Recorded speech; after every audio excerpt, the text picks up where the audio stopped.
క్రైస్తవులమైన మనలను దేవుడు ఎలా భద్రపరుస్తాడో దావీదు భక్తుడు ఈ విధంగా తెలియచేస్తూ ఉన్నాడు.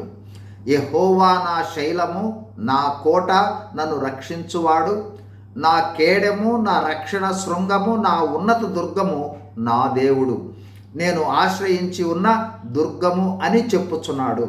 అంటే ఈ విధమైన భద్రతలన్నీ దావీదుకు వలె మనకు దేవుడు ఇస్తున్నాడు అని గ్రహించాలి.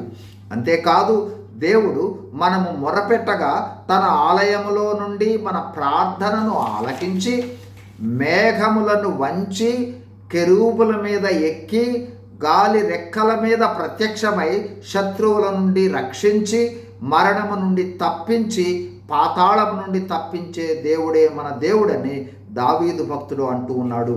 అలాగుననే నీకు నాకు మనందరికీ భద్రతనిస్తాడు. అంతకు మించి నూతన నిబంధన భక్తులమైన మనమే దేవుని ఆలయము కావున మనలోనే ఉన్నాడు దేవుడు, మనతోనే ఉన్నాడు దేవుడు, మనలను విడువడు, ఎడబాయడు.